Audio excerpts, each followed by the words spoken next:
Hey guys, how's it going? Welcome back to part 3 of our Beautiful Garden Ideas series. This is a viewer submission series where you guys have sent in pictures of your spaces and we are just enjoying it so much.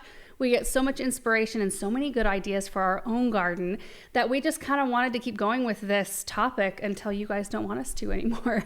Last week, Erin joined in and that was super fun because it's fun to bounce things off of each other and get somebody else's take on it. And I'm hoping next week that my mom is able to join us. I think that will be really, really fun. So I'm just going to jump right into the first garden, which is gorgeous. This looks like a lilac is in bloom here. This is from Gail in Toronto, Canada, zone 5-6. The layering right here. I mean, this is a great one to start with, you guys. I haven't seen these pictures, so this is all like brand new to me. The thing I love about it is if you look beyond the fluff and the pretty color, look at the hedge in the background. There's like 3 hedges back there. Different layers kind of right by what looks to be maybe the garage. There's like a tree layer, a dark red tree layer, and then there's a dark green hedge and then a shorter hedge and then one in front that's shaped. And that looks so, so neat. And I love seeing those obelisks or those trellises worked in along the border there. And the Japanese maple in the foreground is gorgeous. Gail said this is an average size city lot, 126 feet by 62 feet. And by the looks of it, I mean, look at the fountain in here. It looks like this border could keep going on and on and on forever. Like it's a huge space. I love the Hakanakloa tucked in around the back side of that stone fountain, and then the Russian sage, all the different shades of green, and they're all a little bit of a different texture. And that's the beautiful thing about all like monochromatic gardening. When you do all green and you've just worked with the textures, it can be a really beautiful thing. What I don't get is how you're able to grow Russian sage and Hakanakloa right next to each other. I could never do that in our climate. That's an amazing thing. And then look at this view over the top of that blooming phlox. Well, first there's a hydrangea, then there's the phlox. I mean, again, the layering here is on point. And then you can see something kind of red in the background, just drawing your eye back there. Really gorgeous. Shade garden right here. The hostas, the begonias in that container. Really good example of tucking in containers into flower beds to bring a little bit of height and to bring that sort of bouquet shape, which sometimes it's hard to attain in a flower bed, like a perennial space. When in a container, you can pack those annuals in. It looks like this is double layer. Do you see that second layer, that container in the center there? And it's got like some, is it Tradescantia coming out of there and more coleus? Oh, that is so pretty. I love the color of your home too, with the brown brick and the chocolate brown trim. Oof. Oh my. Is that a contorted filbert? What is that? What is that tree? Okay, Gail did include some information. Let's see. She said 10 photos of different spots in the garden that I particularly like. I like rocks, water, rusted metal, Japanese maples, layered views, Latin names, and I spend half of the year kneeling, planting, digging, hand watering, squinting, and taking photos. My garden is very public on a corner lot, and I have many visitors, of which kids are my favorites. I'd love to hear the story behind a space too. And look at this with the patio area. I like the blue chair there. It just pops. Again, beautiful layering. And then another view here through the canopy of a tree. You see what looks to be a Japanese maple there on the corner of the home with mandevilla in that container and some other beautiful things. My goodness. Another layered shot right there. Some gorgeous perennials, a lot of phlox, which I love. And then a shade space, another fountain, sound of water and the movement of water. And then this last shot is another shade container with some begonias, Tradescantia spilling out the front, hostas all the way around. Absolutely gorgeous, Gail. Ooh, and then we've got a rock garden here. This is from Candace, zone 8B.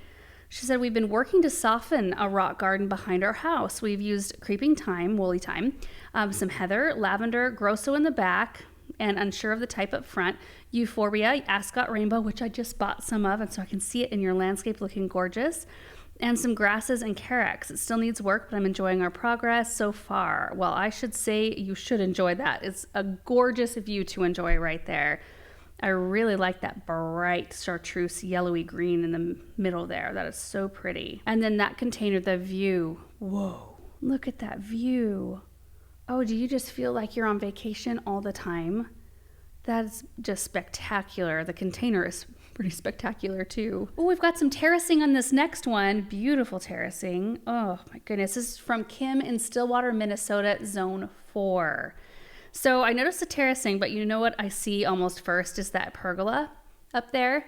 That is so pretty. And I think that's kind of important because, I mean, try to imagine that pergola not there. It would not, the space wouldn't have the impact that that brings to it. It brings some vertical weight, you know, and it kind of just sweeps your eye right up. And I love that. Oh, and then we've got some close-ups of some beautiful flowers. There's some tulips. Look at these. Oh my goodness. How fun is that? But back to the terracing quick. I just kind of want to look in here. The big tree backdrop, really nice. The use of daylilies in there, which are just so low maintenance and so easy for, I imagine, an area like this you wouldn't want to be climbing up all the time. So it's probably nice to put some things in there that can take, you know, little amounts of care. I also see some hostas and other beautiful perennials. I love it. Oh, and then isn't this a picture? This just looks cozy, like you're just tucked into a forest somewhere, and it's so peaceful. That's how it looks. This is from Lynn in New Hampshire, Zone 5. So the wood siding with the bright contrast white trim is really beautiful, but then it's kind of mirrored in some of the variegation in the hostas.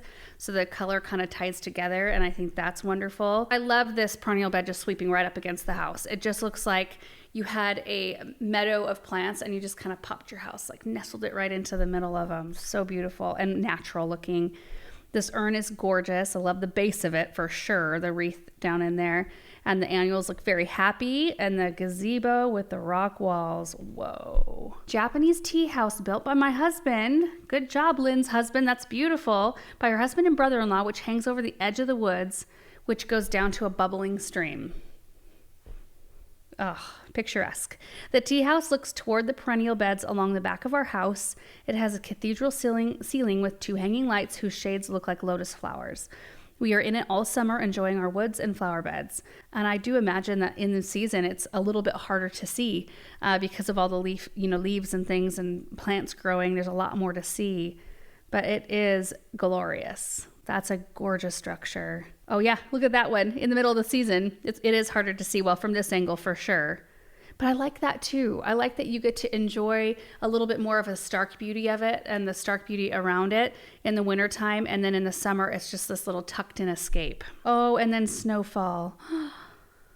Whoa. That's a dream. That's beautiful. Oh my goodness, look at this riverbed or creek bed. I don't know, what do you call it?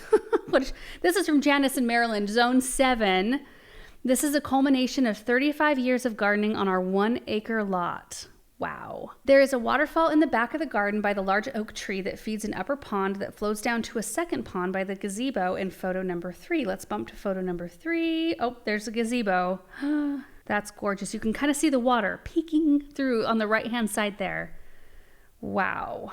What a beautiful misty day to be taking a picture too. That is so, so pretty.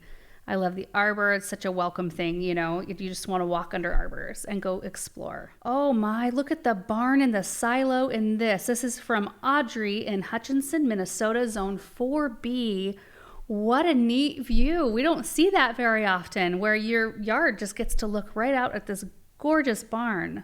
Oh, we've got before pictures. Hang on. Let's back up a little bit. So we've got the initial, look at the hoses on the grass. And then the next one, we see the concrete has gone in.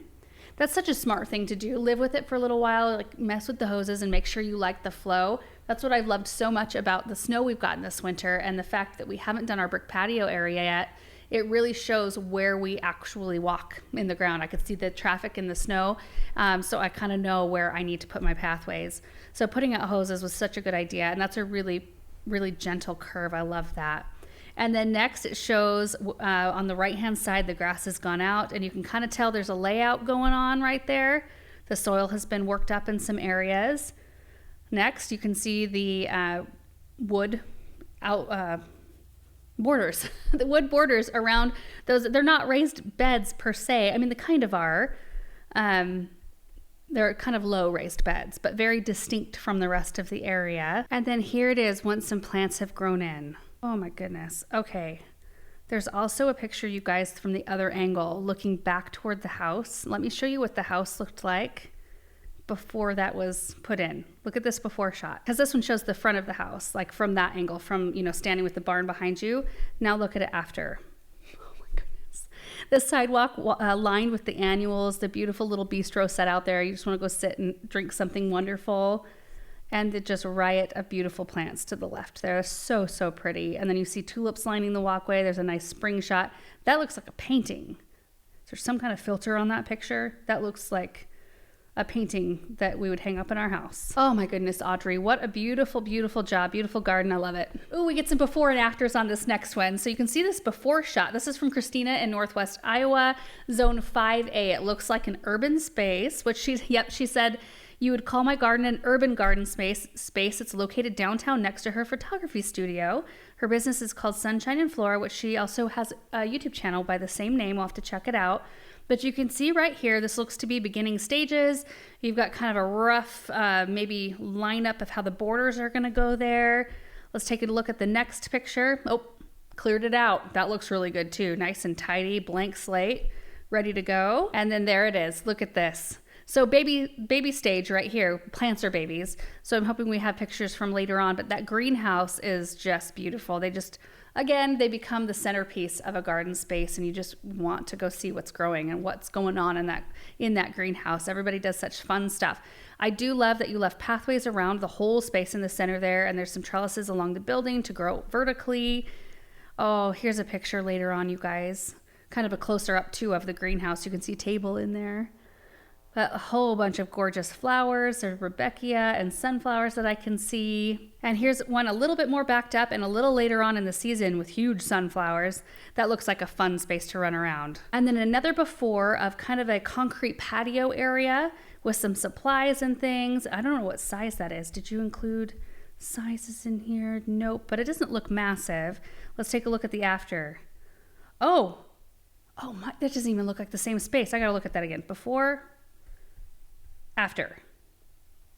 That's awesome. Oh, that looks so good. I bet you use this space all the time for your photography. I would. What a beautiful backdrop. I love the pergola, the potting bench, all the pretty flowers, and then the sweet picture of you and your family. I'm glad you included that. Puts faces to the names. Oh, we've got a bunch of flowers and containers. This next one is from Madeline, and I hope I'm pronouncing your name right, from Jordan in the Middle East. That is so cool. I love growing in pots, so this is one of my pot gardens at home. And look at that. Tulips, daffodils, hyacinths, lobelia, geraniums, all at the same time. Muscari. There's a ranunculus, it looks like, in that bottom pot. Great job. Next one's from Matthew in Indiana, zone 6A, and this is such a fun idea for growing along a fence where there's no flower bed. You kind of create it in containers. So either like you can't put a flower bed in there for some reason, which sometimes there are reasons when you can't dig or something like that. Maybe you just don't want to, or you don't have time to take out the sod and you don't want to do that. You just want to put something in like right now. I'm so that way. I want a solution now. So you can see right here, this is at the very beginning, 4 great big pots, 4 trellises all along the fence there. And then kind of midway, they've been planted here. So they're getting going. And then, of course, the end shot. I just think that's such a really fun idea. Matthew said he used Thunbergia vine and Supertunias. Good combination. Oh, we get some befores on this next one as well. This is from Julia in Ontario, Canada, zone 5. So blank slate almost. There's a few little perennials there up against the house. And then you can see when a giant raised bed is being built right there. That's awesome. How fun is that? Oh, and there's another shot looking toward a wood fence right there. Little lamppost on the left.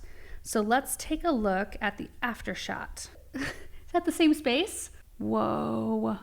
Oh my goodness. So Julia is an artist, which you can absolutely tell. You've got flair and style. It's gorgeous. I love the color of your home. It's such a peaceful, tranquil color, but it still brings some serious interest.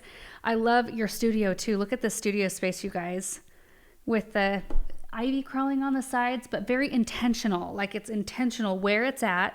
The fern looks like it's loving its life. But this shot, I gotta look at it again. With the garden, the hydrangeas, the lampposts, lavender, echinacea, rudbeckia, the beautiful patio space. That's just, oh, gorgeous. And she's Included some videos. Good. Let's take a look. Aconocloa right there. That's why we plant it. Look at it moving gently in the breeze. Oak leaf hydrangeas. You can see some pink phlox in there. Sunflowers. Some beautiful grasses down in there. Add some soft texture. I love that. Cruising around, you can see just a bunch of fun stuff tucked in. That's one of the elderberries, the laced up. Is that what it's called? Straight laced? Something like that. The really tall, skinny ones. And I love that tall, slender pot. The liatris in bloom.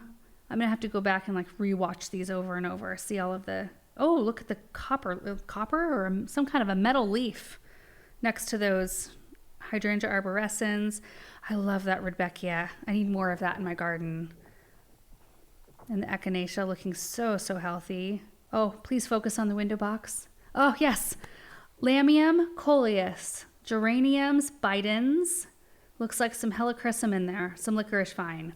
Whoa, that's gorgeous. Really pretty. Back to some pictures. There's gorgeous coleus here. Oh, I love how your walkway kind of it allows plants to look like they're spilling in, but you still got the sharp lines at the same time. There's a real art to that. It's really gorgeous. Oh, look at this little interesting hanging planter. I love stuff like that. Oh, we've got a beautiful scene here from Janet in Pennsylvania, Zone 6B. Look at that giant arbor framing in the fence with the arbs back there. And the grass path that leads up to it. I love the containers with the boxwood and the purple flowers. This one speaks to me because it's the colors that I love. That is so, so pretty. And then a little bit of a closer up view of a container with scaevola, whirlwind flower. That is a healthy scaevola with looks to be like a Bordeaux or something underneath it, Supertunia and Russian sage. Such a cooling color palette. Oh, and you've got a pool. Look at that area with the hibiscus. What a fun planting around a pool. Give it that tropical vibe. The bananas and then those just huge hibiscus flowers. And look at this container, the whole area. So you've got a white mandevilla. I need to do that this year. Mandevilla, they're just so, so pretty. We've got some Superbena and petunias beneath it, and then below it as well. That looks like Supertunia blue skies. So pretty. And then the Dusty Miller around it. That's so, so pretty. I love that bold texture. Oh, and then look at the reflection. This is a color guard yucca in that pot right there. I know this because that's what I have in the urns that we moved out to the south garden. Mine don't look this great though. Mine never get water. So, literally never got water back in this north garden unless it rained, which is very, very seldom. So anyway, this one looks healthy and wonderful. It looks more like an agave. I guess maybe it could be an agave. And maybe I shouldn't be so confident in my plant identification skills here, but it looks like anyway. The reflection in the pool is gorgeous. And then, oh my word, tricolor beech. Holy moly, that's a big one. And gorgeous, and it doesn't have burned leaves. We try, I still have one. I have one small one left, and it burns every summer. My parents have a fairly mature one in their garden, but it just browns by the middle of summer. It looks gorgeous in the spring, and then they just turn brown and scorch in our area. But the foxglove beneath that looks so beautiful with the pine. Really gorgeous. Oh, we've got a winter shot here with beautiful layering. This is from Backyard Blooms with Kim, Zone 8. Whoa. So we've got a statue there that's just tucked in among a bunch of panicle hydrangeas, which you left the blooms on, and that really looks good in this application for sure. Having that winter interest. There's a magnolia there to the left and arborvitaes behind the hydrangeas. I don't know what that little lollipop is, but that's really cute. Kim said she's watched us for 3 to 4 years before starting her own garden.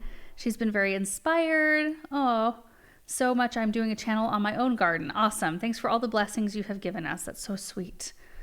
Oh, got a double rainbow kind of framing in this shot. Double rainbow all the way across the sky. Look at all of those hydrangeas. Look at the front of the house. Whoa. Hibiscus. Is that coleus there? That dark color in the background. And then Supertunia, which looks to be like, is that Vista Jazzberry? It looks kind of like, it's not the fuchsia, is it? That one's a little bit more of a tropical-y orange pink. The jazzberry is much more of a cool pink. It's beautiful. And then this next one, Kim says it's an English garden with David Austin roses and sprinter boxwoods. And there's a Galloway urn in there. Oh, and here's a picture of that same area. So let's look at it again in the wintertime. with the statue, and now look at it in the summertime. Not amazing? Oh, winter arrangements, how fun. And some Easter decor, my favorite. I love all of the soft pastel colors. I love the bunnies on the windows. Oh, and then a backed up view, you can see the gorgeous tree backdrop that you have. That is really nice. There's a fire pit area right there with boxwoods around it.